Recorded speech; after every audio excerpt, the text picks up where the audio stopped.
ពេលធ្លាក់ទឹកខ្ញុំប្រឹងហែកិច្ចពីគេបើគេទៅកើតខ្ញុំហែទៅលិច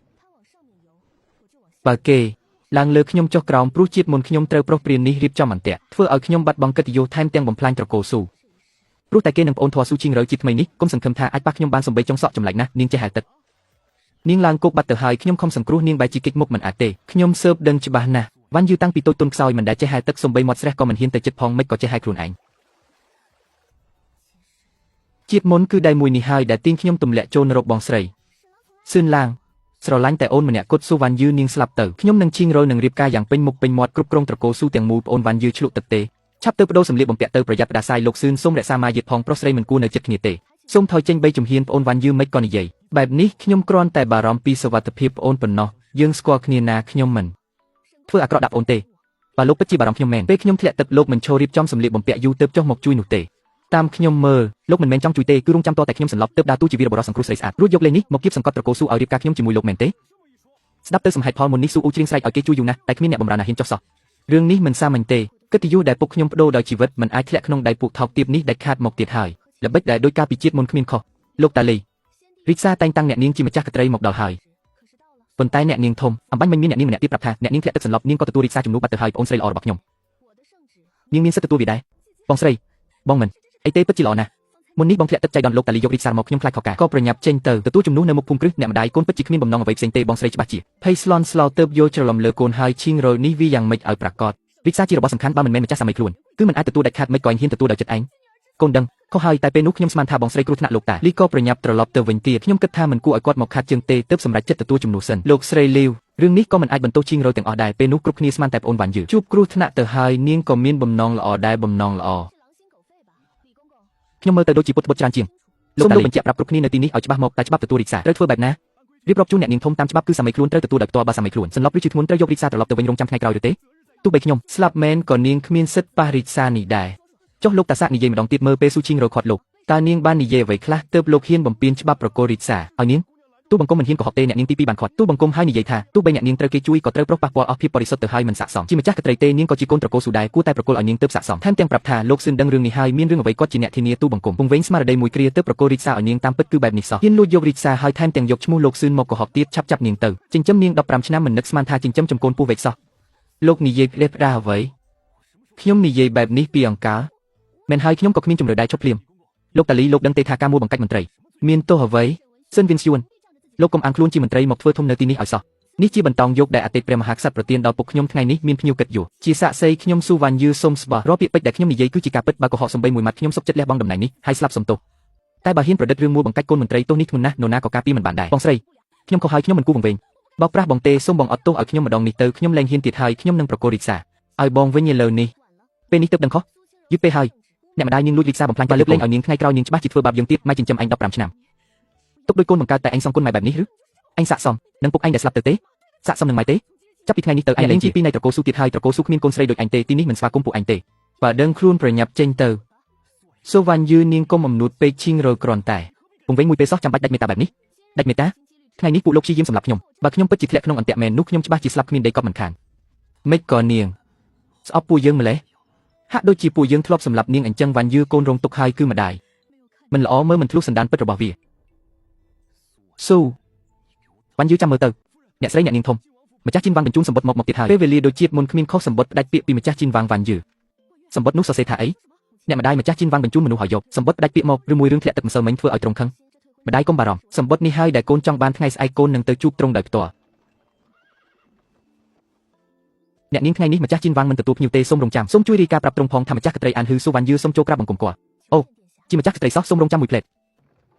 ក្រាបទូម្ចាស់ជីនវ៉ាងម្ចាស់កត្រីអានហ៊ឺសូមចូលគាល់នាងមកធ្វើអ្វីម្ចាស់កត្រីមានបន្ទូលថាមានរឿងសំខាន់ចង់ពិភាក្សាឲ្យនាងចូលមកក្រាបថ្វាយបង្គំម្ចាស់ជីនវ៉ាងមិនបាច់គួរសំទេម្ចាស់ស្ត្រីមកថ្ងៃនេះដើម្បីរឿងសម្បត្តិផ្ដាច់ពាក្យមែនទេកាលមុនបតាយើងនឹងលោកស៊ូធ្លាប់ជាប់ពាក្យឲ្យតាមពិតវាជារឿងល្អទេតែយើងមានរិស័យកាច់សាហាវនាំគ្រូដល់ភរិយាថែមទាំងមានកូនស្រីធំម្នាក់ទៀតខ្លាចបំផ្លាញអនាគតនាងទើបសម្បត្តិផ្ដាច់ពាក្យនេះសូមម្ចាស់ស្ត្រីទទួលយកចុះទ្រង់យល់ច្រឡំហើយថ្ងៃនេះខ្ញុំម្ចាស់មិនមែនមកផ្ដាច់ពាក្យទេអូចុះម្ចាស់ស្ត្រីមករកយើងមានការអ្វីខ្ញុំម្ចាស់មិនយល់ព្រមផ្ដាច់ពាក្យទេខ្ញុំម្ចាស់ចង់រៀបការជាមួយទ្រង់នាងនិយាយស្អីខ្ញុំម្ចាស់និយាយថាខ្ញុំម្ចាស់ចង់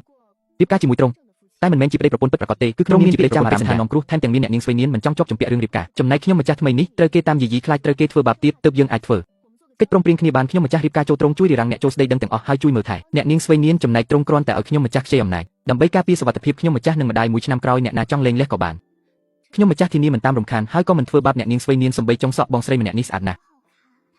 តើគាត់នឹងស្អប់ខ្ញុំដូចអ្នកមុនទេម្ចាស់ក្ត្រីដឹងទេថានាងកំពុងនិយាយអ្វីរឿងរៀបការជារឿងធំមិនក៏យកមកលេងសាច់បែបនេះខ្ញុំម្ចាស់មិនដែលលេងសាច់ទេត្រង់ជាទេវសង្គ្រាមប្រចាំគោមានចិត្តទៀងត្រង់ខ្ញុំម្ចាស់ជឿជាក់លើត្រង់ម្យ៉ាងទៀតរឿងនេះមានប្រយោជន៍សម្រាប់យើងទាំងពីរខ្ញុំម្ចាស់ដឹងថាត្រង់ស្រឡាញ់និងបារម្ភពីអ្នកនាងស្វ័យនានខ្ញុំម្ចាស់កំព្រាឪពុកតាំងពីតូចយល់ច្បាស់ពីអារម្មណ៍ដែលគ្មានម្ដាយខ្ញុំម្ចាស់នឹងមើលថែនាងដោយស្មោះមិនឲ្យនាងរងទុក្ខលំបាកឡើយនាងខ្លាចទេកូនលោកពុកកូនមិនខ្លាចទេនាងពិតជាស្ម័គ្រចិត្តមើលថែនាងមែនខ្ញុំម្ចាស់ស្ម័គ្រចិត្តនាងនេះជូនកូនអរគុណបងស្រីល្អយើងយល់ព្រមតែយើងសូមប្រាប់មុននាងជាកូនរបស់មិត្តសម្លាញ់យើងបើនាងហ៊ានធ្វើបាបនាងសំបីតែបន្តិចយើងនឹងមិនលើកលែងឲ្យនាងឡើយត្រង់ទុកព្រះទេចុះខ្ញុំម្ចាស់និយាយម៉ាត់ណាគឺម៉ាត់ហ្នឹងបានយូរយ៉ាងម៉េចហើយម្ចាស់ជីនវាងមានបន្ទូថាម៉េចរឿងផ្ដាច់ពាក្យនោះយ៉ាងម៉េចហើយអ្នកម្ដាយកុំបារម្ភមិនយូរទេកូននឹងរៀបការជាមួយត្រង់ហើយមានម្ចាស់ជីនវាងយើងលែងខ្លាចនរណាគំរាមកំហែងទៀតហើយមិនត្រឹមនោះកូននឹងធ្វើឲ្យសិនវិនស្យួននិងឈីងរ៉ូទទួលទោសចំពោះទង្វើរបស់ពួកគេឲ្យស័កសមមីលងងម្សិលមិញបើឯងមិនស្ទុះទៅនិយាយផ្ដេសផ្ដាស់ទេម្លេះសំអញបានរៀបការជាមួយសូវ៉ាន់យឺបាត់ទៅហើយខ្ញុំក៏ព្រោះតែស្រឡាញ់បងដែរខ្ញុំខ្លាចបងមាននាងហើយបោះបង់ខ្ញុំចោលអញពិតជាបំផ្លាញឯងមែនពេលនេះពេញមួយរាជធានីសុទ្ធតែគូស្នេហ៍លួចលាក់ជាតិទាំងមូលអញងើបមុខលេងរួចហើយលោកប្រុសខាងក្រៅគេល្បីពេញនឹងហើយថាម្ចាស់ក្ត្រីអាននឹងរៀបការជាផ្លូវការជាមួយម្ចាស់ជីនវាងនៅឆ្នាំក្រោយនាងមិននឹងអាចរៀបការជាមួយជីនវាងបាននាងមានសិទ្ធិអីបានរៀបការជាមួយជីនវាងស៊ូវ៉ាន់យឺនាងពិតជាចេះតង់ជីនវាងមែននាងគិតថាធ្វើបែបនេះខ្ញុំធ្វើអ្វីនាងមិនបានមែនទេរបស់ដែលខ្ញុំមិនបានអ្នកណាក៏គុំសង្ឃឹមថាបានវាដែរថ្ងៃនេះជីនវាងអញ្ជើញកូនទៅពិភាក្សារឿងរៀបការទោះបីត្រូវតាមច្បាប់តែឈ្មោះមិនទាន់ពេញលេញកូនទៅដល់ទីនោះត្រូវនៅតែខាងក្រៅបន្ទប់ទទួលភ្ញៀវឲ្យអ្នកបម្រើនៅជាប់ជានិច្ចដាច់ខាតមិនត្រូវចូលដល់ផ្នែកខាងក្នុងទេប្រយ័ត្នគេចាប់កំហុសបានម្ដាយកុំបារម្ភកូនចាំទុកក្នុងចិត្តហើយសិនវិនស្យួនបរាជ័យផ្ទួនដោយសារល្បិចរបស់គេច្បាស់ជាមិនព្រមជប់ទេការទៅលើកនេះកូននឹងប្រុងប្រយ័ត្នឲ្យបានខ្ពស់អ្នកនាងធំរទេះសេះទៅម្ចាស់ជីនវាងរៀបចំរួចរាល់ហើយអំណោយនឹងរបស់របរផ្សេងក៏រៀបចំទុកដាក់រួចរាល់ដែរថ្ងៃនេះទៅជីនវាងក្រៅពីពិភាក្សារឿងរៀបការកាន់តែត្រូវប្រុងប្រយ័ត្នគ្រប់ជំហាន3ថ្ងៃទៀតជាថ្ងៃភ្ជាប់ពាក្យនេះជានីតិវិធីរៀបការសូមម្ចាស់ក្ត្រីទតមើលសិនថ្មីនេះក្នុងរាជធានីមានពាក្យចាំអារាមច្រើននាងចេញចូលខាងក្រៅត្រូវប្រុងប្រយ័ត្នឲ្យបានច្រើនអរព្រះគុណទ្រង់ដែលបានរំលឹកគេល្បីថាម្ចាស់ក្ត្រីយីហ្វឹងយល់ដឹងពីច្បាប់ទម្លាប់តែមើលទៅមិនដូចការគិតទេការពិតមិនទាន់រៀបការពេញច្បាប់ផងឧស្សាហ៍ចេញចូលរបស់ទ្រង់ម្លេះមេដោះមីងម្នាក់នោះលួចញ៉ាត់អីចូលក្នុងប្រអប់បងស្រីជននេះមានសកម្មភាពគួរឲ្យសង្ស័យមិនមែនជាអ្នកបម្រើធម្មតាទេពេលនេះខ្ញុំកំពុងស្ថិតក្នុងពាក្យចាំអារាមស្រាប់បើទុកឲ្យមានរឿងកាត់ឡើងគេប្រកាសជាយកលេសមកចាប់ប្រកាន់ស៊ូចាប់គេមកសួរនាំនៅទីនេះដើម្បីបង្ហាញភាពស្អាតស្បាតតែម្ដងអ្នកបម្រើអញជួយផ្សព្វផ្សាយពាក្យចាំអារាមបំផ្លាញគេឈ្មោះខ្ញុំថែមទាំងខ្លាញ់បន្លំអក្សរខ្ញុំសរសេរសម្បត្តិស្នេហាអញចង់រងចាំខ្ញុំចេញទៅទើបឲ្យម្ចាស់វាងឃើញរបស់នេះ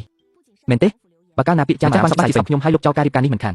បើខ្ញុំមិនចាប់ឯងមកសួរនាំពេលនេះទេច្បាស់ជាធ្លាក់ក្នុងអន្ទាក់ហើយខ្ញុំនឹងឯងគ្មានគំនុំនឹងគ្នាទេឯងធ្វើរឿងទាំងនេះច្បាស់ជាមានអ្នកនៅពីក្រោយបញ្ជាឆ្មាំ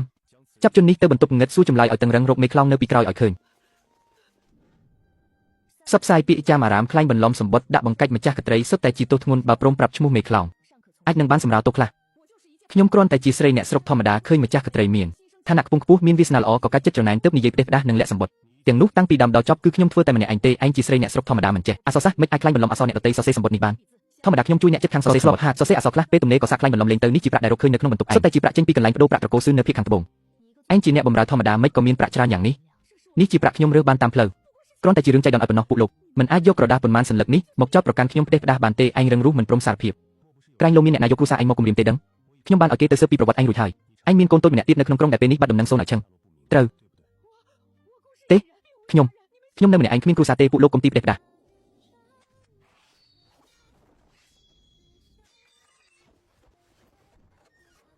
់ម្ចាស់វាងជននេះមានសកម្មភាពគួរឲ្យសង្ស័យលួចចូលមកសួនខាងក្រោយមានបំណងមិនល្អជននេះគឺជាមនុស្សចំណិតរបស់លោកស៊ឿនគេមកទីនេះគឺដើម្បីសម្លាប់បំបិតមាត់ខ្ញុំព្រមសារភាពហើយខ្ញុំសារភាពទាំងអស់សូមម្ចាស់វាងនិងម្ចាស់ក្ត្រីលើកលែងជីវិតកូនខ្ញុំផងគឺសិនវិនស៊ីវរកខ្ញុំឲ្យប្រាក់ខ្ញុំយ៉ាងច្រើនថែមទាំងចាប់កូនខ្ញុំទៅគំរាមទៀតគេប្រាប់ថាឲ្យតែខ្ញុំហ៊ានអះអាងថាគឺខ្ញុំធ្វើម្នាក់ឯងពេលរឿងនេះចប់គេនឹងបញ្ជូនកូនខ្ញុំចូលរៀននៅសាលាធំដើម្បីអនាគតល្អតែខ្ញុំមិននឹកស្មានថាគេហ៊ានបញ្ជូនមនុស្សមកសម្លាប់ខ្ញុំបំបិតមាត់សោះលោកស៊ឿនល្បិចនេះប្រកាសជាជោគជ័យហើយប្រើពាក្យចាំអារាមបំផ្លាញគេឈ្មោះមុនរួចយកសម្បត្តិคล้ายៗទៅលាក់ក្នុងប្រអប់របស់នាងចាំនាងចេញពីម្ចាស់វាងឬក៏ថ្ងៃក្រោយមានអ្នករកឃើញសម្បត្តិនេះនាងច្បាស់ជាដោះស្រាយមិនរួចទេតំណែងម្ចាស់ក្ត្រីនឹងការរៀបការច្បាស់ជារលាយហើយខ្ញុំមិនចេញមុខតាំងពីដើមដល់ចប់ថែមទាំងមានកូនស្រីម្នាក់នោះធ្វើជាចំណាប់ខ្មាំងនាងច្បាស់ជាមិនហ៊ាននិយាយផ្ដេសផ្ដាស់ទេសម្បត្តិក៏លាក់ក្នុងប្រអប់នាងផ្ទាល់អ្នកណាស៊ើបក៏សង្ស័យនាងដែរតាំងពីដើមដល់ចប់គ្មានអ្នកណាស៊ើបដល់ក្បាលខ្ញុំទេលោកប្រុសរឿងធំហើយមនុស្សដែលយើងបញ្ជូនទៅបំបិតមាត់ត្រូវឆ្មាំម្ចាស់វាងចាប់បានបាត់ហើយស្ត្រីម្នាក់នោះក៏សារភាពទាំងអស់ដែរឆ្មាំម្ចាស់វាងនឹងទាហានកំពុងតែសម្រុកមកភូមិគ្រឹះយើងហើយ